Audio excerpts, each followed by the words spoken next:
Ng'ennaku z'omwezi 15 omwezi gwa January omwaka ogujja gwa 2026 bannayuganda bagenda okusuula akalulu kaabwe k'omukulembeze w'eggwanga wamu n'abakiise mu paalamenti mu kulonda okwa bonna.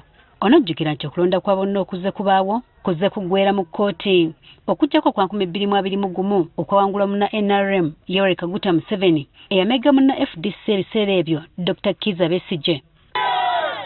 Kyokka emisango gino gyonna oyinza okugamba nti gibadde gifaanagana nga ku gino kuliko ogw'okutiisatiisa abalonzi okubba obululu ssaako n'emivuyo emirala newankubadde ng'ensala za kkooti zibadde ziraga nti munna NRM Yoweri Kaguta Museveni yabeera omuwanguzi omutuufu.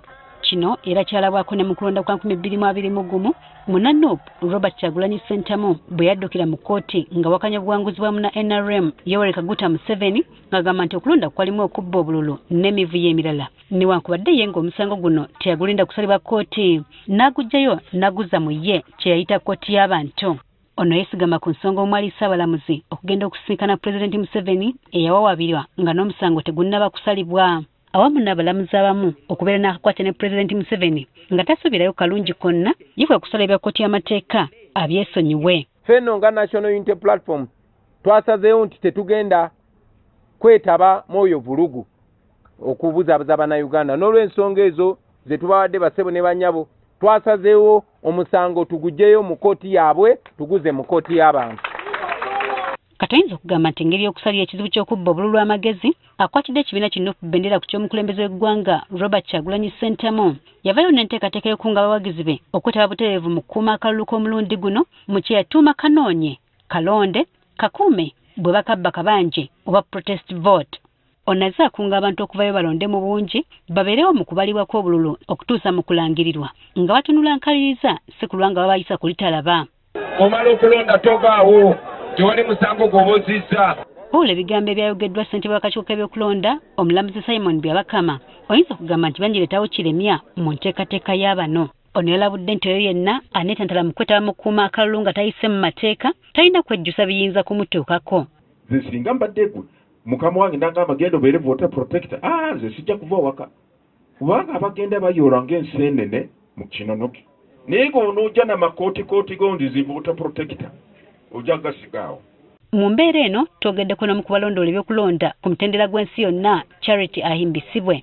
Ono agambye nti obukambwe Byabakama bwe yayolesezza ng'ayogera ebigambo bino bwabadde tebwetaagisa. Kakati okugamba nti bagenda kuyoola abantu ng'enseenene kyabadde si kituufu kwogera bw'otyo nga gwe chairperson w'Electoral Commission.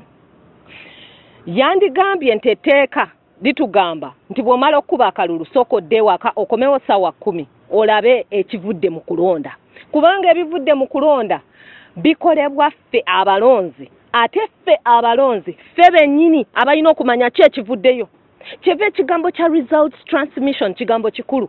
Ahimbisibwe ajjukiza Byabakama nga ssemateeka w'eggwanga bw'alambika obulungi obuvunaanyizibwa bw'abantu bwe balina mu ggwanga lyabwe nga gutuuse mu kulonda. Ti omuntu obuyinza obumuweebwa okukuba akalulu buyinza bukulu nnyo kubanga bwekuusa ku nsonga ez'okutereeza eggwanga lye.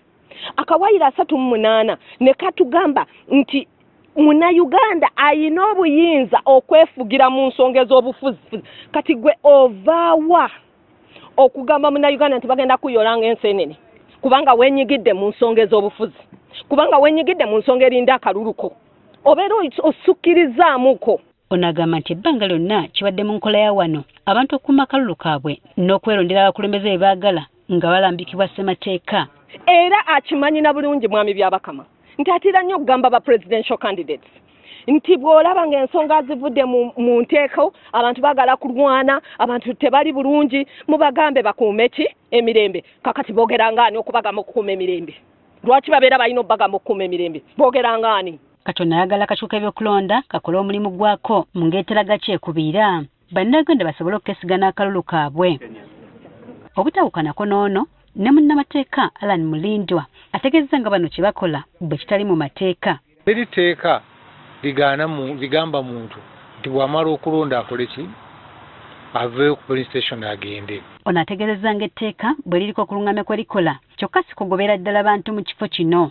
Etteeka ligaba bugabi nungamya liteekawo ennungamiza nti webeera nga muli mu process y'okulonda omuntu olina okubeera ng'oleka mita 2 b'official aba bakondakitinga ki elections aba bakwasibwaganyibwako ku by'okulonda.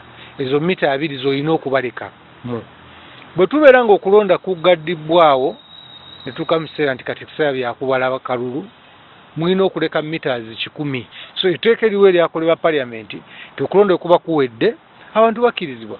Mulindwa agamba nti ekyokugoba abantu okweyongerayo kirina okukolebwa mu mbeera ng'ekifo awalonderwa kifunda nnyo ate nga kino kirina kukolebwa bulungi. Mu mbeera ng'eyo aba security forces balina obuyinza okugamba abantu bakole ki obutakolebwa mujjuzo okubeera nti bwe bamaze okulonda bakole ki bagende oba bwe basobola tibabeere nga bali mu mita ezeewala. Jennifer Kabale agafeeyo ku Spark TV.